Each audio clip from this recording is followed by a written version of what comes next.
Hello everyone, thank you for tuning into my channel. My name is Stephen J. Palacini. I'm a regulated Canadian immigration consultant, and my goal today is going to be to show you how to submit a bridging open work permit application if you are currently working in Canada on either an open or a closed work permit, and you have an EAPR, an electronic application for permanent residence, submitted in express entry. Okay, so there are a couple other little nuances with bridging open work permits depending on the type of PR application, but I just want to produce this video to help people and show you exactly the process that you should go through. That'll cover majority of cases. I always do recommend that you do seek legal advice, and from there have a representative either review your application or represent you if they want. But I found with bridging open work permits, they're relatively simple, so it just makes sense in those types of applications to just pay for a review service, in my opinion. Make sure everything's correct, and do it yourself, especially if you have been a self-represented applicant in the past. You have access to all your data. So this is my mock GC account. I am a Canadian citizen, so I don't really need an IRCC secure account, but I created it obviously for demonstration purposes. We're going to determine the eligibility and apply online with visitor visa, study, or work permit, because this is what we're doing for bridging open. And this is actually for a client I've assisted. So I'm doing this video. I've been inspired by her situation to want to do this, to show, because I know there's a lot of other applicants that are in her position where they've applied for PR and now they want to extend with a bridging open work permit. And I will go through absolutely everything in detail. So it's going to be probably a long video, but feel free to skip ahead to the parts that are relevant to you. So what would you like to do in Canada? Again, this applicant, she's submitted an application for PR. She's currently working right now on a PGWP. And so what do you like to do in Canada? You'd like to continue working, okay? How long are you planning to stay in Canada? Well, it is permanently because she's an applicant for permanent residence. However, the application we're trying to qualify for with their eligibility questionnaire is for a work permit, okay? So we just want to answer what we can to get to the open work permit scheme. Select the code that matches the one on your passport. Of course, choose the one on your passport. I'm going to go with, in this case, let's do Argentina. What is your country or territory of residence? That would obviously be the one that matches on your passport. Then your country of residence. She is living in Canada. Do you have a family member who is a Canadian citizen? No. And date of birth, let's just go with 97 January 1st. Oops. There we go. And are you a lawful permanent resident? What they're figuring out here is if you need a visa. So when you get through this application, you're going to see the options are to, an open work permit or a temporary resident visa, because Argentinians need a visa to come to Canada.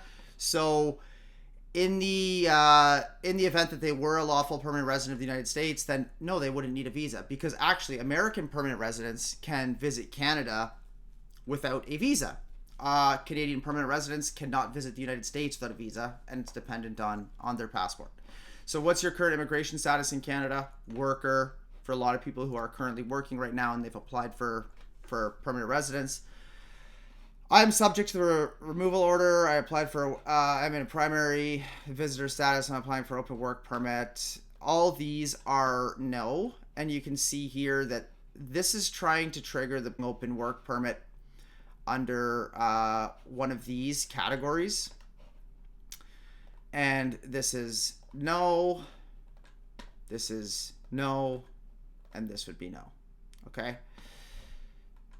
So I know I didn't really talk about what a bridging open work permit is, but basically it's the name's kind of implies what it is. It bridges your status. So if you're currently working in Canada, or you're authorized to restore your status, so you're within the 90-day periods from which you lost your status, and then you have complete application submitted for permanent residence, or EAPR, or an AOR, an acknowledgement of receipt, an application number effectively, then you're eligible to apply. So for the exact eligibility requirements, I'm going to post these links as well. Where bridging open work permits, it lets you keep working while you wait for the results of your PR application. It's perfect, right? And this is permanent residence using express entry. They say you must live in Canada. So of course in the application, we're going to want to prove that you live in Canada. Usually the in Canada work permit checklist is sufficient for that. If you include your status document that you are currently working in Canada, I believe that's usually sufficient, unless you've really traveled a lot outside the country and you're not spending a ton of time in Canada working, then maybe you're going to have to prove it a little bit more.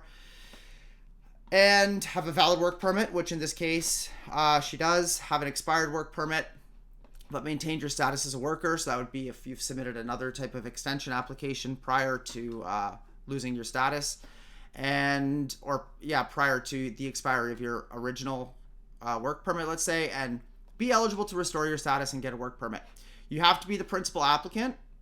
So only a principal applicant can apply for a bridging open work permit. But of course, if a principal applicant's applying for a bridging open work permit and they're also accompanied by their husband and children, there's a section in the questionnaire where you can basically add your family members, so they would be tied to the length of your status that you're granted for the BOWP.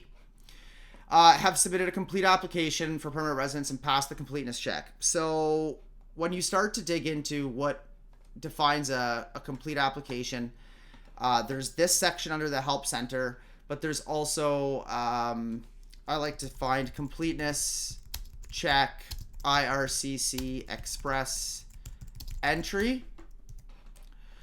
So this is, whenever it's in the operational instructions and guidelines, this is what is procedures and guidance used by IRCC staff that they're basically displaying to stakeholders like you and I who use their services. And this is what they're going through. So they personalize document checklist. They're making sure that all supporting documents are translated, whatever.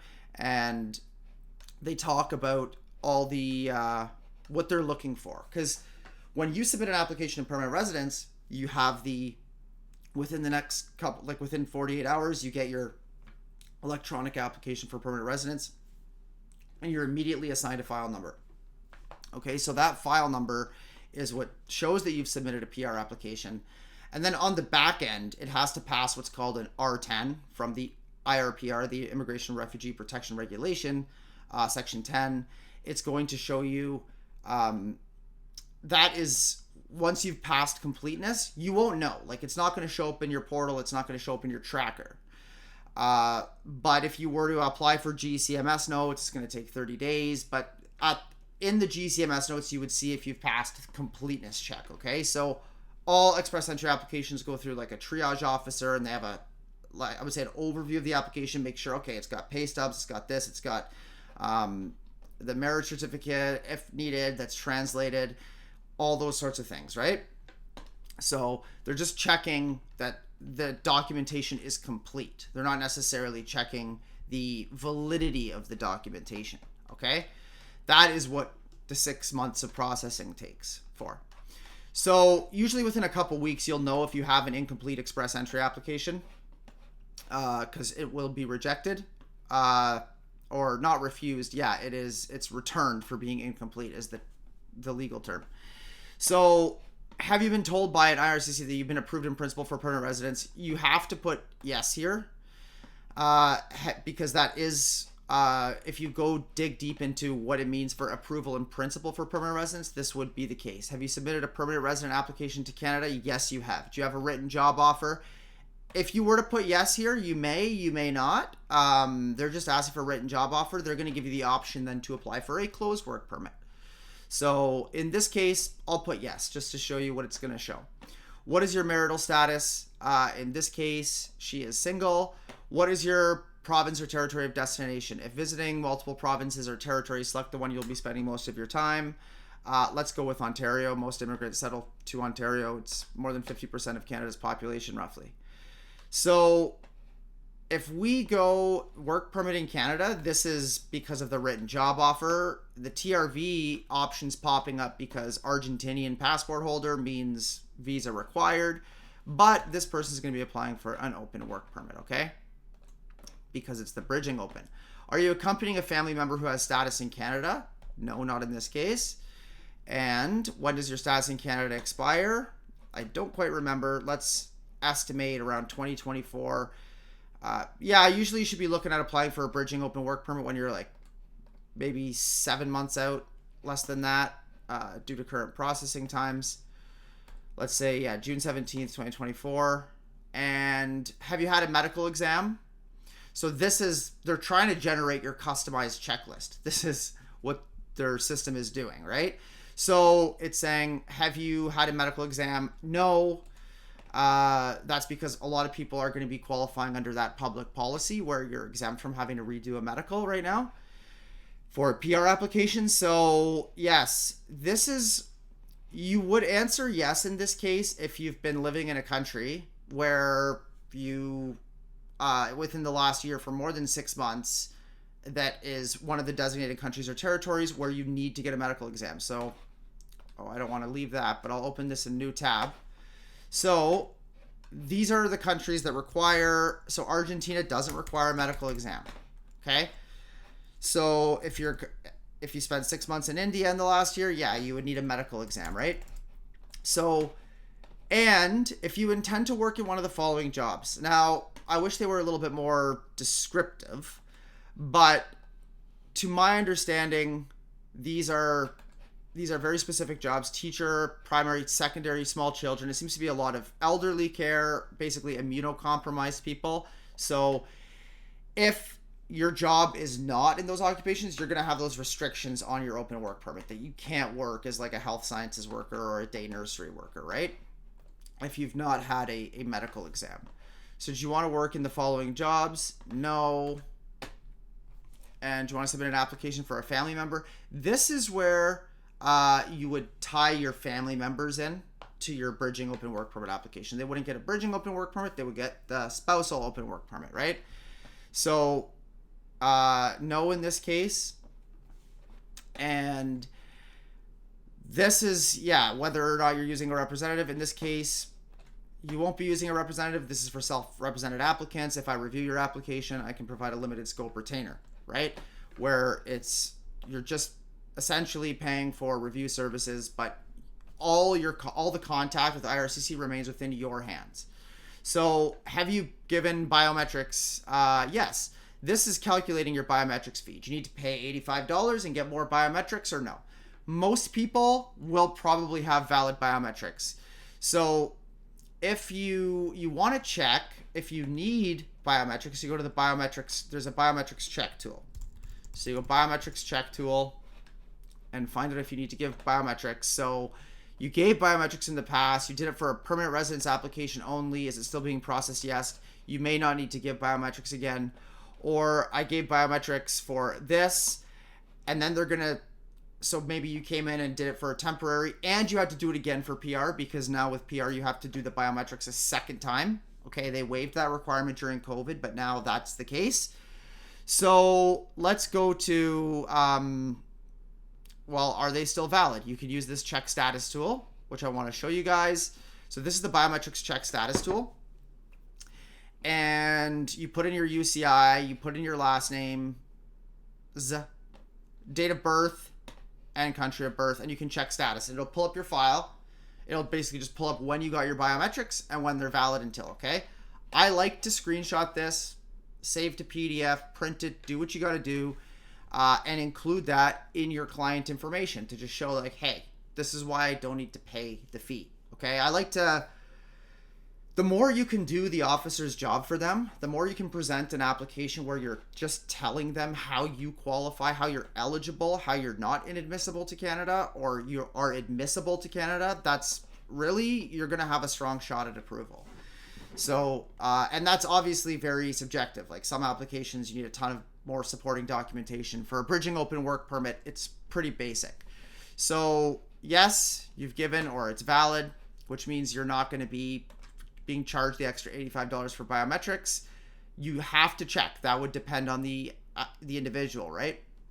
So yes, I will be paying my application fees. I don't know of any exemptions where right now it would be waived. Maybe some of the public policies for people fleeing earthquakes or war zones. Are you able to make a digital copy? Yes, you are. And yes, you'll be paying with debit or credit or Visa debit or however. Now, these are all review your answers, and you're able to go in and modify them if you want. Now we click continue. Okay, continue. And great.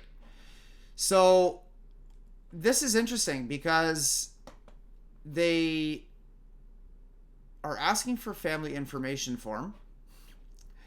And that's never been the case when I've done a bridging open work permit because the person's already working in Canada on status. So you've got your document checklist, and you'll see it's actually, there's not much. There's the 5710, which is your, your change conditions, extend your stay as a worker. Then there's passport, digital photo, a family information form in this case, and these two optional documents, Schedule 1 application for a temporary resident visa made outside Canada. I don't even know why they're offering this as an optional document.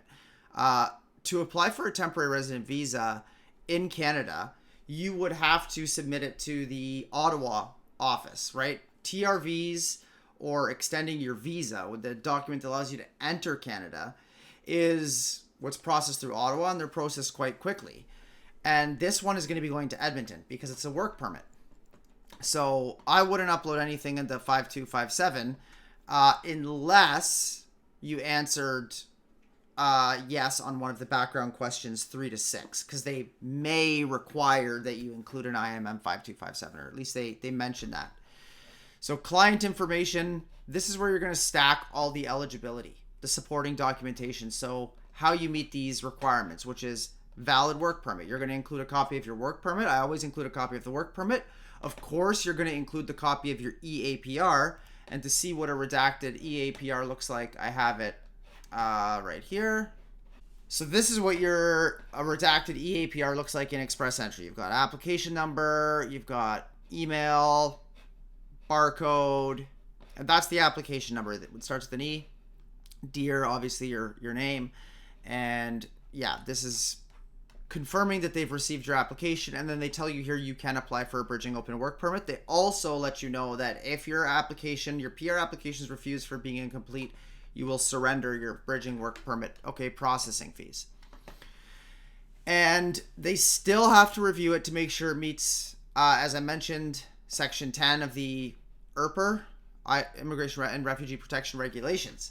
So I would include in the client information, put this together in a PDF, of course, have your EAPR, have proof that you're working or eligible to work in Canada, eligible to restore your status, I should say, so that would mean within the 90 days, and then you'd have to include a restoration fee. But again, I don't want to get too sidetracked. I want to keep this as a BOWP for somebody who's on valid work status, okay? And so you would include a work permit, you would include the EAPR, and then if you want, you can also do a screenshot from the Biometrics validity test tool to substantiate you don't need to pay for that. Then you also look through the document checklist for a worker in Canada applicant. We're going to complete the 5710 together. You're not going to need a use of rep.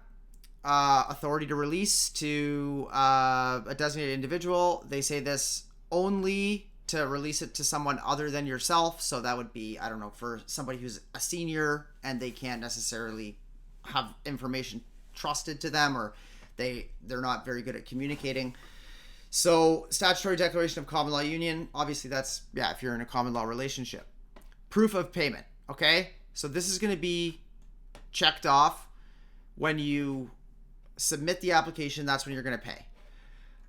Passport pages, this is important to include, obviously, the bio data, like the who you are, the information page of the passport, which includes all this: passport dates and issue, your name and date of birth, and the stamp made by Canadian authorities on your most recent and any other marked page, so any other visas, that sort of thing, okay?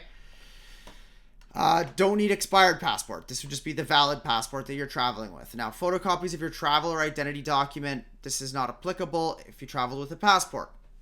Of your current immigration document. So this is why I say in the client information, include your current work permit or your most recent status document, like your work permit, and include you could also include your visa as well. Even if your visa is expired, you might just want to show them your visa and your work permit. You might as well show them more than less. And marriage license or certificate, not applicable. And no, not the dependent of another applicant. This would be for spousal open work permit. And no, this doesn't apply the LMIA stuff or the LMIA exemption because it's not a closed work permit. It's a bridging open work permit. If you're working in the province of Quebec, no. If you do not submit, there may be restrictions. That's okay. That's not applicable. You don't need to work in those 7 fields or whatever they were, or at least for this applicant. And proof you meet the requirements of the job meeting offered. This is, I would say, not even required for an open work permit. This is more for, because it's not about a job being offered, it's an open work permit. Okay, so there's nowhere in the guidance that states you need to show that you have the ability to do the work. Okay, it's, you have a permanent residence application in, and it's for a bridging open work permit. It's not job offer based. Okay, so that's why I say these applications are quite simple. When you click this, it's going to open a new window and it's going to give you that 5710 form. One thing that's also smart to do is sometimes go to IRCC forms and make sure that you're using the most updated form, because they change and they don't let people know they've changed the forms. Okay, they've changed the versions. So if you go to IMM 5710, it was last modified September 2023. Right? So if you started preparing your bridging open work permit in August, you were using an old version of the form. So, and you can check the form version by looking at the base here. So right here, 5710, 09-2023. So you're using the most current version. And now let's go to the checklist. Are we using the most current version of the checklist? Oh, it was updated October 2023. So this was what? IMM 5556, document checklist, worker, 23-10. So we're using the right forms to look at.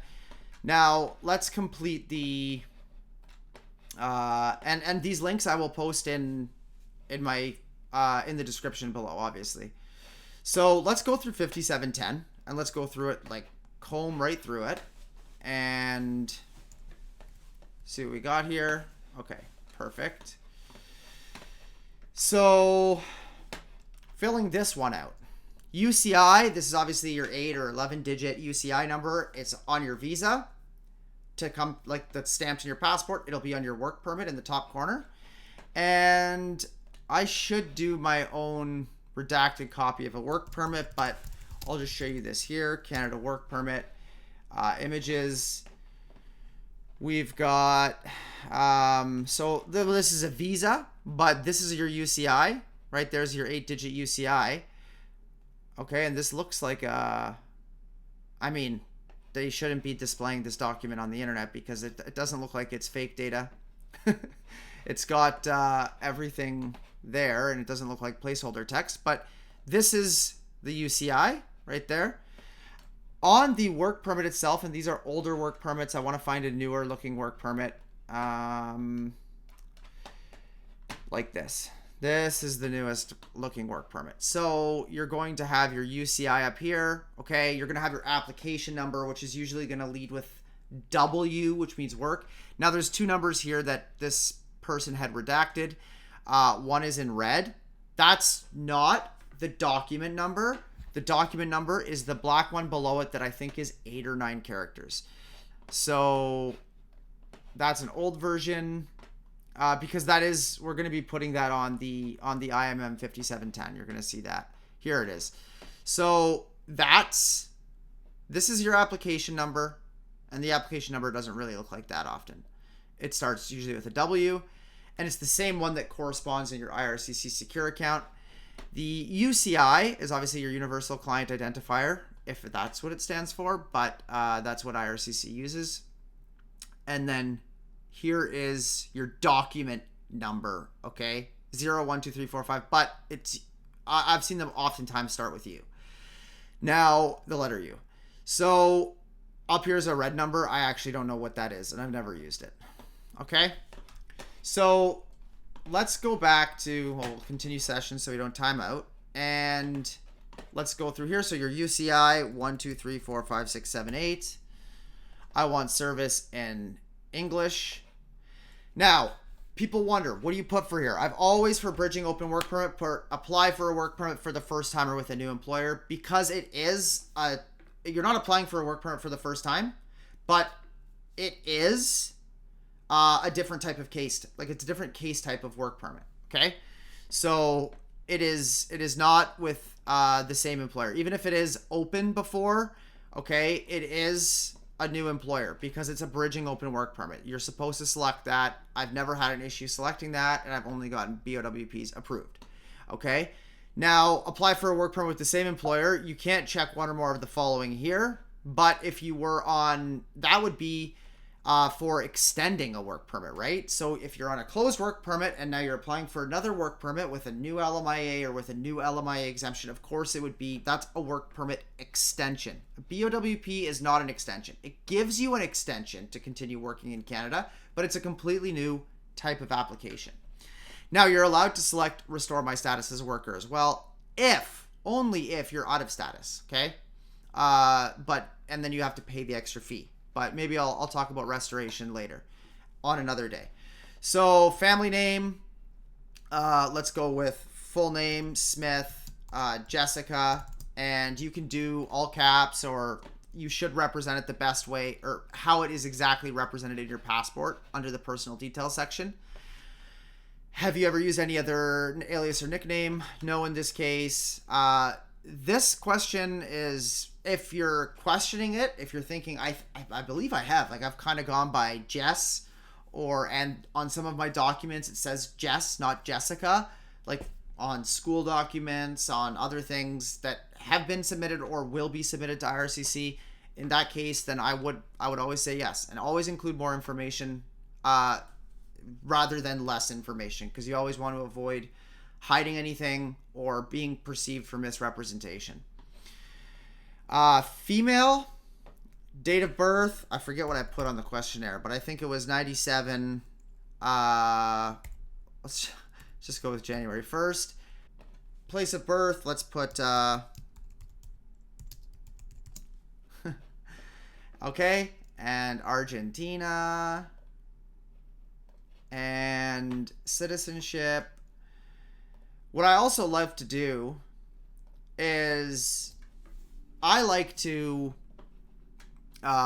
make sure that you have a copy of your previous study permit application, any temporary resident application you've made. Okay, so that means visa extensions, that means study permits, and make sure that the information is consistent. Okay, because let's say 4 years ago, so yeah, obviously this is worker, and I don't want to, I'll go down that rabbit hole when we get here. Let's say this person came in as a student in 2020, and now this would be until their work permit's valid till. I forget, I said they were expiring June 27th. Okay, there you go. Previous countries or territories of residence. During the past 5 years, have you lived in any country or territory other than your country of citizenship, which in this case would be Argentina, or your current country or territory of residence, which would be Canada, indicated above, for more than 6 months? And in this case, it would be no. Your current marital status. Single, and then it blanks out the common law relationship stuff, okay? Personal details. Have you previously been married? No. Okay, you'll have to give previous details if you have been previously married or in a common law relationship. And now native language, we'll go with Spanish.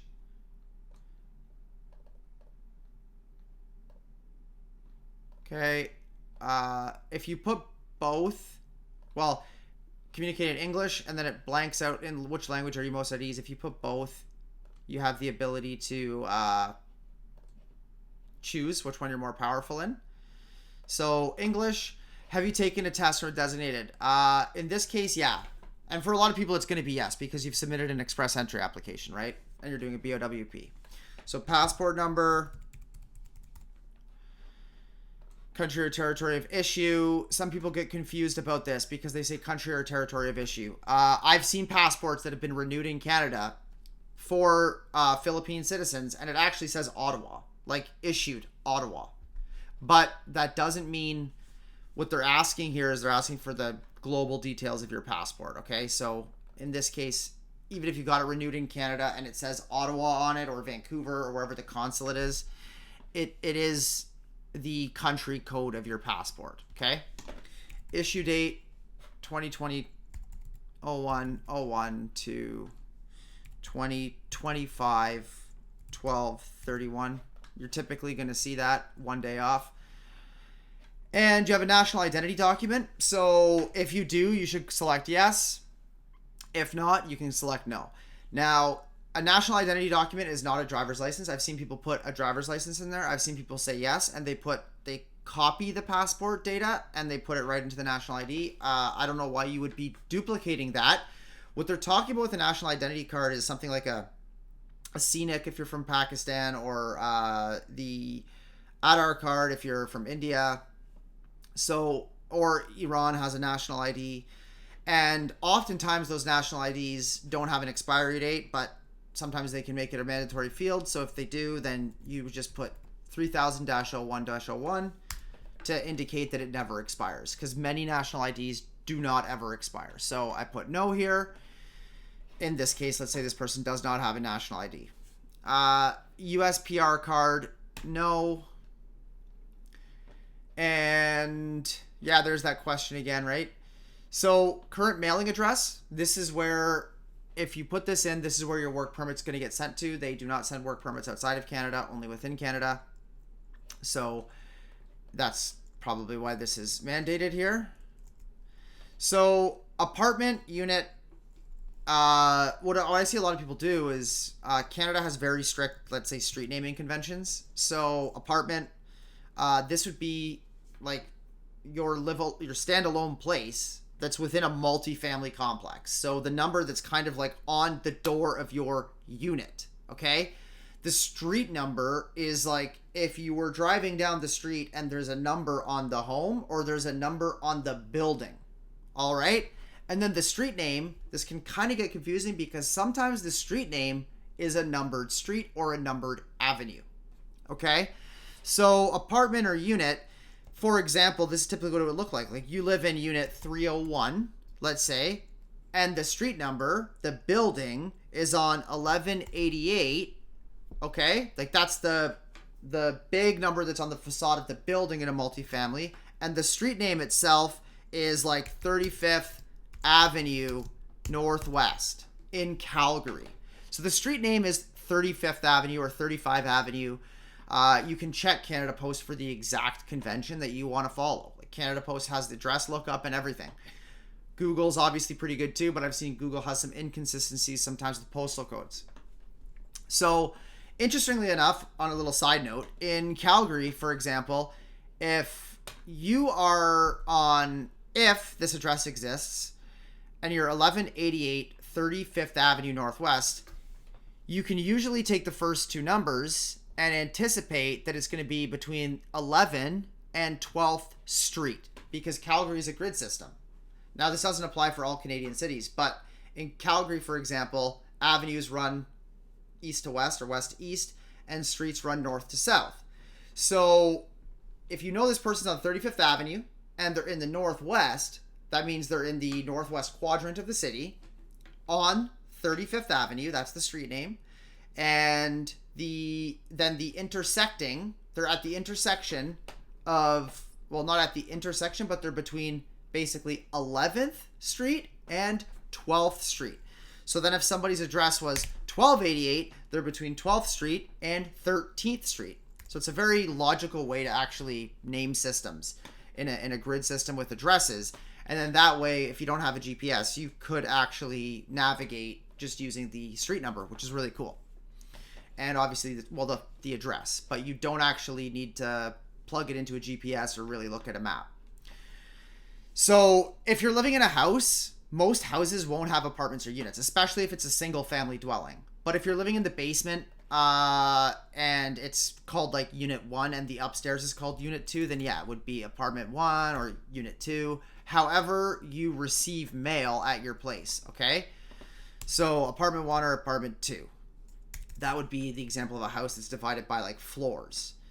So let's stick with this. 301, 1188, 35th Avenue. I've also seen consultants sometimes put it all in just street name because that's the only required field. I like to break it down, but because it can get confusing when you say 301-1188, and everyone has a different convention, space 35 Avenue Northwest, right? Where's the space? It's kind of hard to see. There's opportunity to make mistakes here. Is 1188 the unit number? Is 301 the unit number? So I like to break it down like that, and I digress on on mailing address notation. But let's go to province, Alberta, and postal code T2Z1A2. That would be a valid postal code. Goes, yeah, alphabet number. And let's say, yes, it's the same. So, yeah, if you're having an apartment number, you can anticipate that this is like a multifamily complex. Telephone number, Canada, US, you should have one. If you've been living and working here, let's call it cellular. Country code, of course, auto-populates when you check off Canada, US. And then you put in your area code and this here. And, okay, alternate, you could put that as well, but it's likely you don't have an alternate. Or if you do have one, if you have a second number, then great, put that in there that you can be contacted at. Put your email address here. Okay, so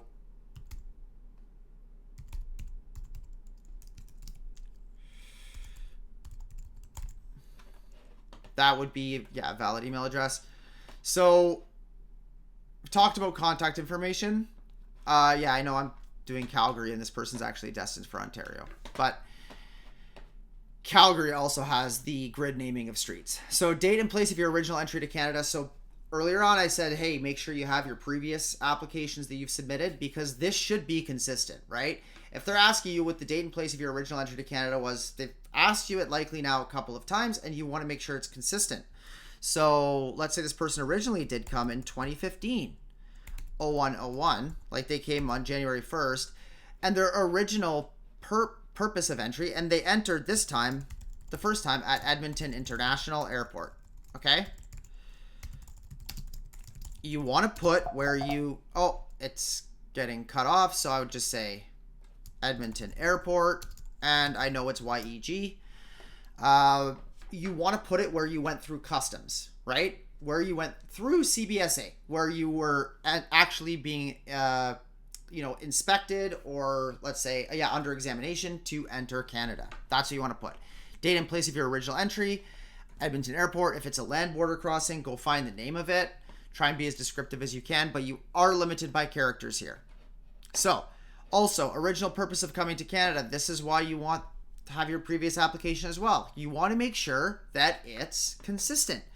You came here originally, let's say, on tourism, right? In 2015, and then you went back, okay, to Argentina, and then applied for a study permit, and then came here in 2020, right? So date and place of your most recent entry to Canada. Let's say this person did go back, visited home for a little bit, and in 2023, most recently entered Canada, but this time it was in Toronto. So you could say Toronto, Pearson, they would know what that is. And that's what, YYZ. Please provide the document number of your most recent visitor record, study permit, work permit, or temporary resident permit. So visitor record. This won't be applicable for BOWP, but I do want to mention this. When they stamp your passport and they say, okay, you have like 6 months to stay in Canada as a visitor, they'll usually in pen write the U and then a number. That's technically a document number, okay? And if you apply online from within Canada for a visitor record, you will get a document number. So back to where I said on work permits, where, I don't want to lose this, continue session.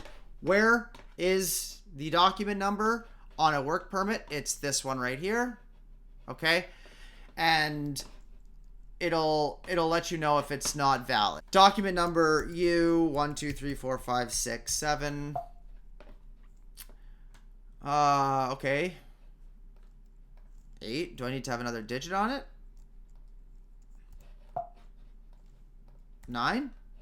There you go. What type of work permit are you applying for? You're applying for an open work permit, and you have to specify open work permit, okay? It's in eligibility. I told you, this is what the officers are looking at. You know, you've got to say that it's open work, must be for open work permit to meet the eligibility requirements, okay? And proof they met the APR stage, documentary evidence, payment of the work permit fee, and proof you've met the APR stage, okay? So, again, feel free to look at all this stuff and in the links. Details of employer, you don't have to put any details to when it's an open work permit, but I would just put in here bridging open work permit. I like to mention it so they know what you're applying for. Bridging open. Have you been issued a certificate under the nominee program? In some cases, people who were in a PNP express entry, this may be yes. Okay, so you would want to indicate that. But if not, never received a provincial nomination, then you would select no. Education, yes, your highest level. So let's say this person came and they studied in Canada to 2022. And guys, dates are like all off here. This should be like when you started studies to when you completed your studies. And again, for some people, this might be the same thing as the information they put on their PGWP application. So make sure that your field and level of study, like they're consistent. And what you want to do here is you want to be descriptive. They're saying field and level of study. Bachelor of Software Engineering. So you can go BEng, software, and could then go maybe game design. Because you know it's a bachelor, but because it says BEng. And you can also say, okay, there's other ways I could represent it, but you want to show that you put as much, let's say, identifying information as possible. School facility name. Oh, let's say University of Toronto, and city, town, Toronto. This will be where the university is, okay? Country or territory, obviously. But there are some people that have done like remote studies. Like they've got an education from an American school, but they haven't studied actually in America. So they've put the city and town of where the school is. If it's based in Cleveland, Ohio, they would put Cleveland, Ohio. Doesn't mean they were physically there. This is just the education section, right? There's address sections on other forms. There's status sections on other forms. Like if you actually did study in that country, then it would have showed up here. Or you want to put in an explanation, okay, in your letter of explanation if you did study at like a remote institution. But the institution is based in the United States. Like this should be the details of the school, right?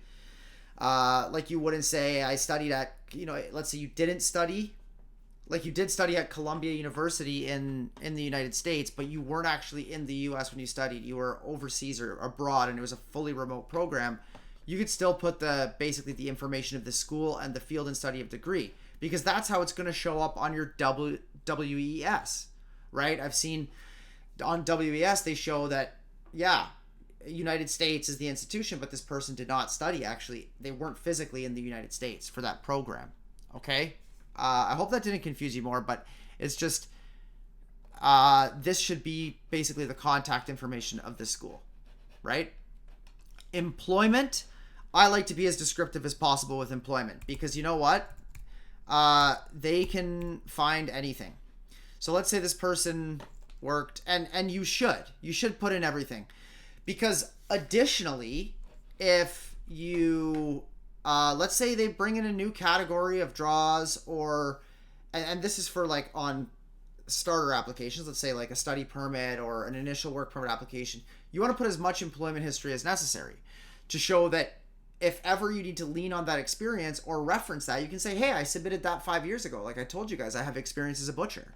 Because they might bring in a program where, if you had experience as a nurse in the last 10 years, we're going to give you a PR from overseas. So you always want to be as descriptive as possible. And yeah, it takes more time, but it's your own application. It's your future in Canada. And nobody's going to work harder on that than yourself.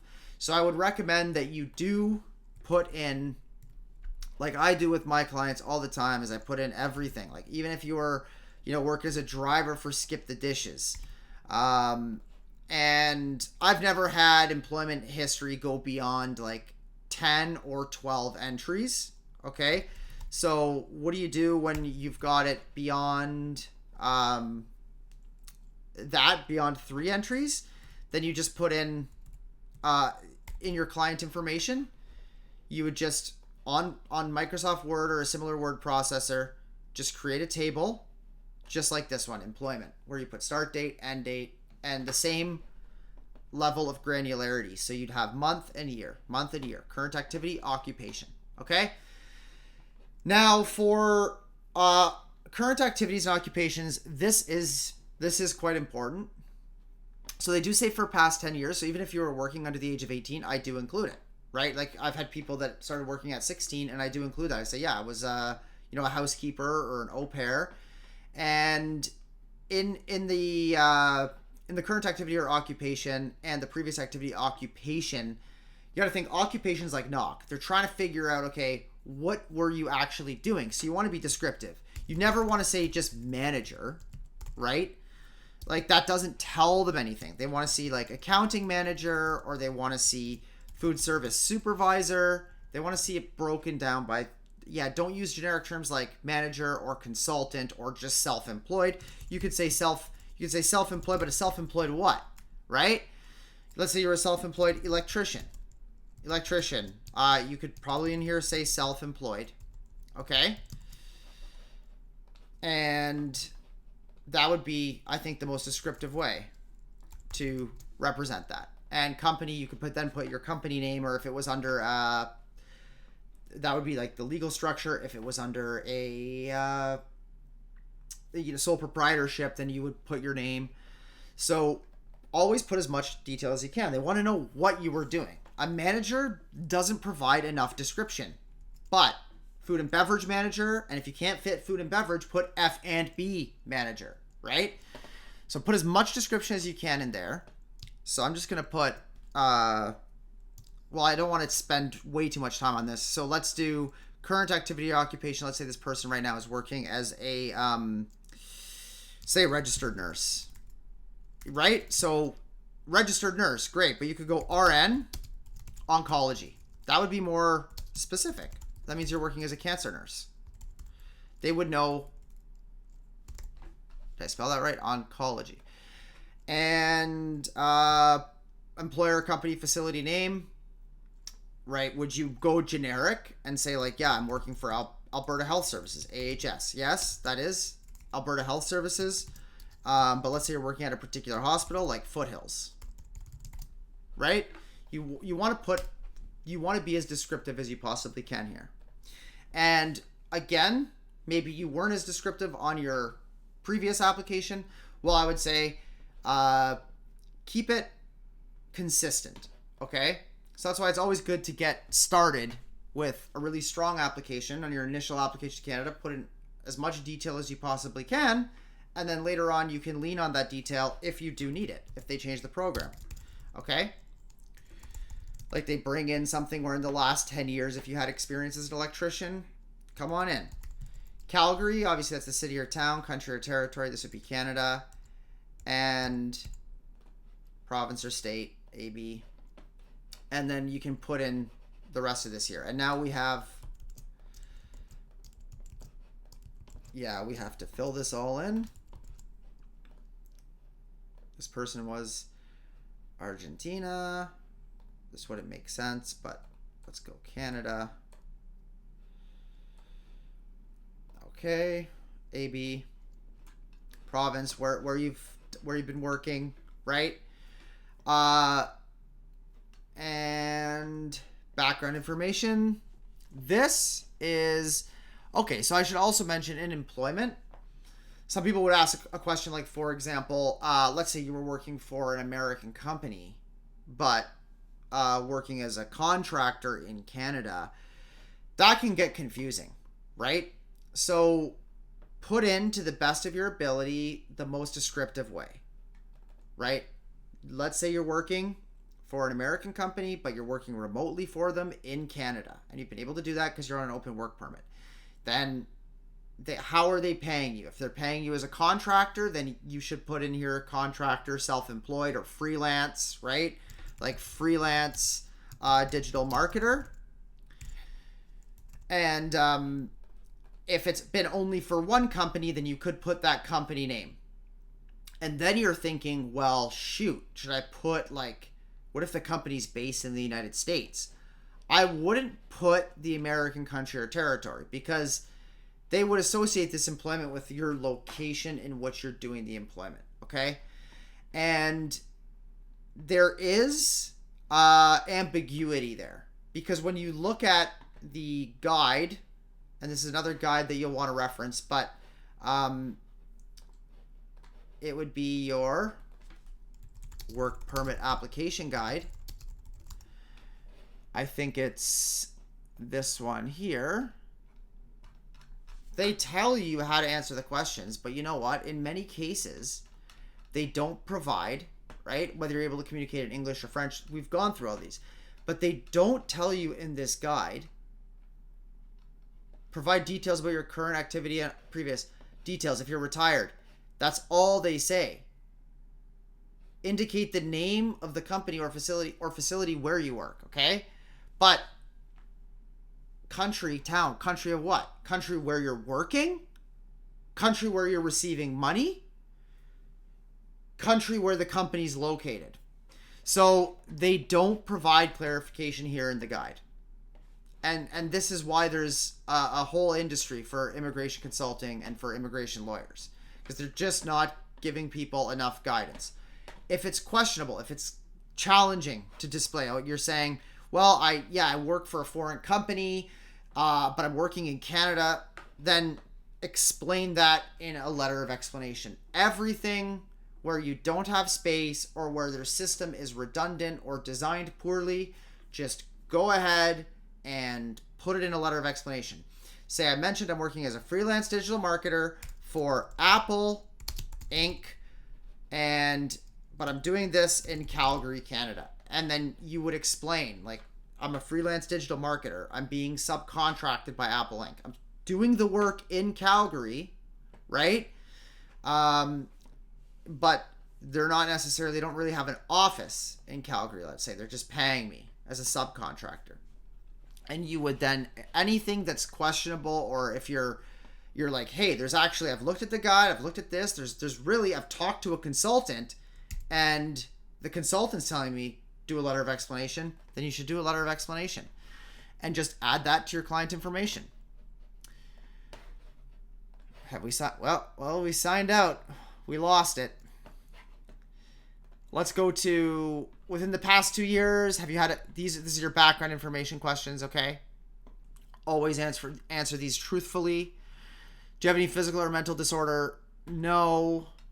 Have you remained beyond the validity of your status, attended school without authorization, or worked without authorization in Canada? If, okay, you've gone out of status, this would be yes. Have you remained beyond the validity of your status? That is, right? It's not going to impact your application if you've restored your status and everything's fine, right? They wouldn't have restored your status if they thought you were inadmissible to Canada. They would have told you, get the heck out. But you want to make sure that you say yes here, because if it's no, then that is technically a misrepresentation. You're not telling them that you did go out of status at some point in time. Have you ever been refused a visa or permit, denied entry, or ordered to leave Canada or any other country or territory? This means ever at any time in the past, have you ever been refused a visa or permit to any other country, denied entry to any other country? For some people, this might be yes. Like, that means even if you were refused a permit or a visa to Canada, they know. Like, even though it's on their system, they're just asking you, have you been refused? Do we need to dig deeper? So, and I will state that, let's say you got a PGWP flagpoling, okay? Like, you went to the land border and you got a work permit. Well, we all know how that happens. If you tell the United States to turn around at the border so you can go back into Canada, that's technically an administrative refusal. You go into the UCSIS office, USCIS office, or whatever it is. You go in there, the applicant gives their fingerprints, they get a picture, they administratively refuse, they get a piece of paper that says you've been denied entry to the United States. So that, you should disclose that as a refusal. And have you previously applied to enter or remain in Canada? Well, in this case, yeah, you've definitely applied to remain in Canada. You have a permanent residence application in process. And have you previously applied to enter? That means come through the border. Of course you have. You first came through in 2015 or 2016, whatever was on the original entry date. So, and put in then as much details as you can here. And many times you'll have to use abbreviation. And if you run out of space and you want to put in a couple sentences for a letter of explanation, that's totally acceptable. Let's say this person did quickly drop out of status. Say, lost status briefly, and applied for restore and approved, app W dun dun dun dun dun dun dun, right? And you could even be more specific. Lost status 2022 and applied to restore, and then they'll see, okay, they're declaring that, great, and then they can go look at it if they want. B, refused refused permit in 2022. W, and then let's say this person applied and then they were refused a work permit extension in Canada, or like a PGWP, and then they applied, restored their status, done. Okay. C, have you previously applied to enter or remain in Canada? This is where I like to put in the E, the application number, right? PR app in process. And then also all the other times you've entered Canada, you could try and put these as well. You're likely not going to be able to put in all the dates you've entered Canada, but like entered originally 2015 as tourist, entered after. You can put in as much detail as you can, but you're quickly going to run out of space right about now. So that's all the space you have. Try to abbreviate as best you can. Include application numbers. That's a great way to show them. Use like abbreviations like APPL for applied. And if you've got to abbreviate entered.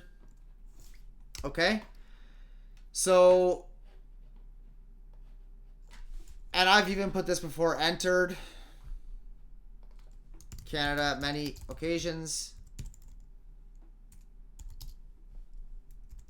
Originally as in 2015 as tourist, maybe.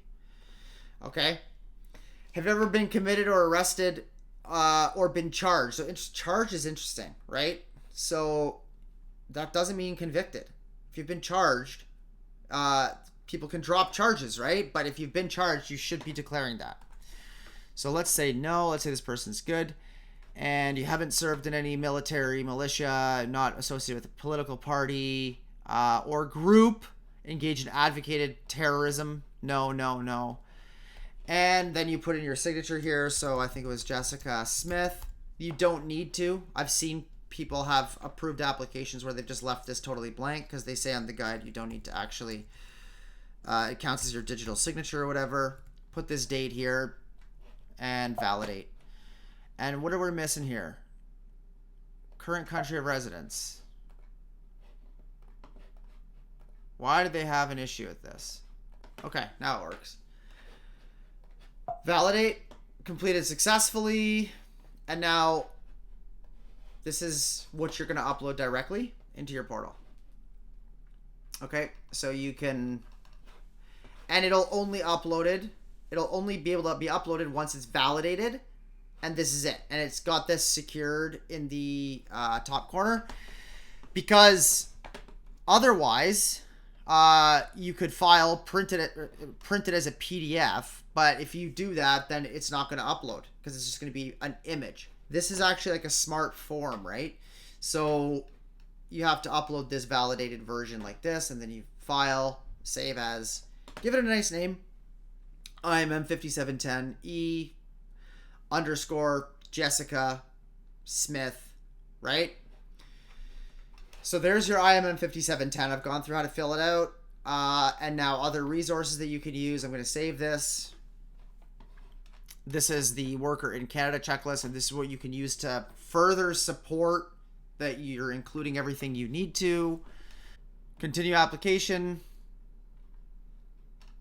Review your answers. Continue.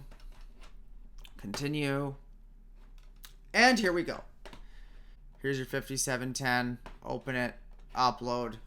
Make sure you're obviously uploading the right version.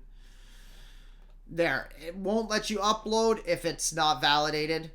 Your passport, also, obviously if you highlight over this, it tells you what you need to submit, and it's basically the same thing that's on the checklist.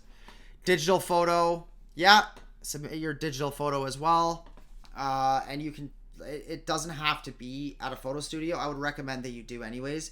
But if you have a digital photo that's recent, and it meets the specifications on here, temporary residence, then you're good to go. And in this case, they want a family information form. So go ahead and upload this family information form that they're asking for. Optional documents, like I said, I'm not sure why they're requesting just the Schedule 1 as an optional document. They've only ever asked for Schedule 1, usually if somebody answers yes on background questions 3 to 6, or at least that's what they say on their outside of Canada work permit application. And I don't understand how it would support a visa application from within Canada, because it has to go to a different office. Okay. So I always would submit the work permit application first, get the approved status, and then if you need to apply for a visa because you need to leave the country, then go ahead. That's what I've done with my clients all the time. So now you've got in the client information, again, what are we putting there? We're putting your current status document, your work permit, put your visa, if you've got your visa, but your visa should be also kind of uploaded in your passport anyways, right? Because it's a stamp or a marking on that page. So if you've already got your visa uploaded in your passport, great. In your valid passport. If, let's say, it's your Canadian visa is in an older passport, well, then I would include it in the client information, that Canadian visa, right? Because yes, it's a stamp, a visa, or marking, but that stamp and visa or marking is not on your valid passport. It's on an expired passport, but I would still like to show immigration that information.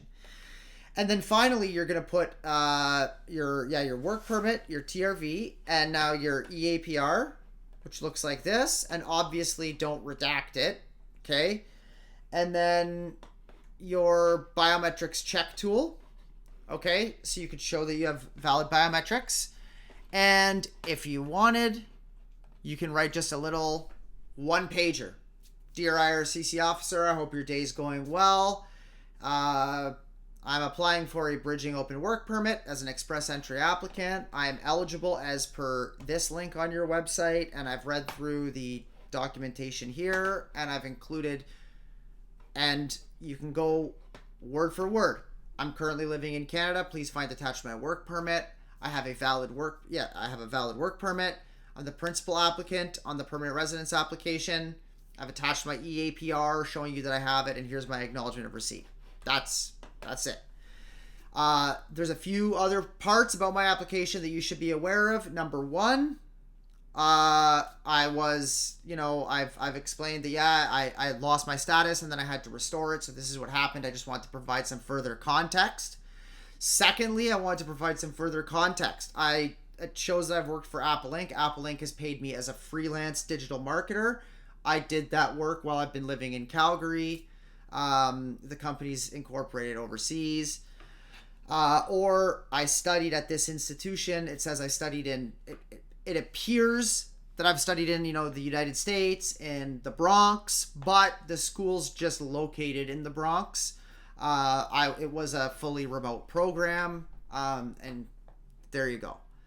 If there's anything of those sorts of questions, that's what I like to put in a submission letter. That's why I like to have a submission letter. And I think every applicant should put a submission letter. So what you would probably do is write your submission letter, get it finalized, make it nice, save it to PDF. Then add a little title page in there if you want. It's work permit. So it goes, you've got your submission letter, then work permit, then you've got your work permit attached, then TRV and old passport, picture of your TRV from your old passport, then EAPR, then valid biometrics check tool, screenshot, done. And finally, you could even have eligibility, and then you could literally print this to PDF and then highlight live in Canada, either done deal. They'll approve it, no problem. I can't guarantee that, but this is the simplicity of a bridging open work permit for express entry. So I hope that was a very useful video. I know it was quite long, but I went through everything. Feel free to skip parts. Make sure you like and subscribe. It really helps me to continue putting out this content where I want to help those who do their own applications. And I like to continue to offer review services. So just having a look at the application once you guys have finalized everything, so you can still submit, retain custody and ownership of your own data, remain the first point of contact, track your status in your portals, track your status in the application tracker, and I find it's a much easier way to do it for simple applications. So thank you for tuning in, and best of luck.